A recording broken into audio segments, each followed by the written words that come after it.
নামাজ বড় দরকার, ইমানের আলামত, খুব কষ্টের কাজ। রোজা কষ্টের কাজ, যাকাত দেওয়া, নিজের হালাল উপার্জনের টাকা মানুষকে দিয়ে দেওয়া খুবই কষ্টের কাজ।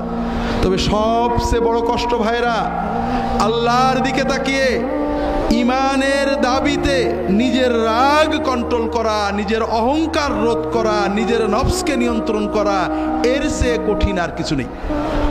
কথা বুঝতে পারেননি? নামাজ কষ্ট, রোজা কষ্ট, না রাগের মাথায় গাল না দিয়ে চুপ করে থাকা কষ্ট। ঠিক করে কোনটা কষ্ট?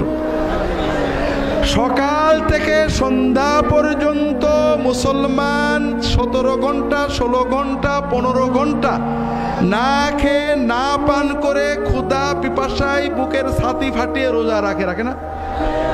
ক্ষুধা থেকে সবর করে আসে, সে গোপনে পানি খেলে কেউ দেখবে না, তারপরেও সে পানি না খেয়ে ভাত না খেয়ে কষ্ট করে না?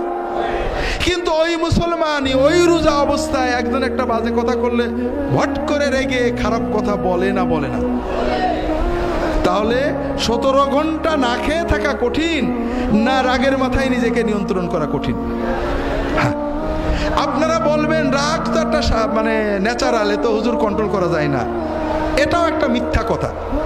আপনি প্রচণ্ড রেগেছেন, একজন রিক্সাওয়ালা আপনার পায়ের উপর চাকা তুলে দিয়েছে, বা আপনার জামা ছিঁড়ে দিয়েছে, একজন গরিব মানুষ বাজে কথা বলেছে, একটা ফকির আপনার ধাক্কা দিয়েছে, আপনি যাচ্ছিলেন মসজিদ থেকে বেরিয়ে একটা ফকির জামা ধরে টান দিয়েছে, আপনি রেগে চোখ লাল করে তাকিয়েছেন, ঘুষি দেবেন বা রাগ করবেন। এমন সময় দেখেন আপনার পাশেই এমপি সাহেব দাঁড়িয়েছে, আপনাকে ডাক দিয়েছে, আপনার রাগ কি থাকবে? তাহলে এমপিকে দেখার কারণে আপনার রাগটা চলে গেল, ঠিক না? আপনি ঘরে বউয়ের সাথে অথবা আপনার বউ স্বামীর সাথে ঝগড়া করছে, রাগ একেবারে চোখ লাল হয়ে গেছে প্রচন্ড। এমন সময় দেখেন ঠকঠক করে দরজায় কেউ কি করছে, ঠকঠক করছে, নক করছে। আপনি রাগে চোখ ফুলিয়ে কে বিরক্ত করে এই অসময়ে দরজা খুললেন, দরজা খুলে দেখেন আপনার বস দাঁড়িয়ে আছে, রাগ তো থাকবে? রাগ থাকবে তো? থাকবে না।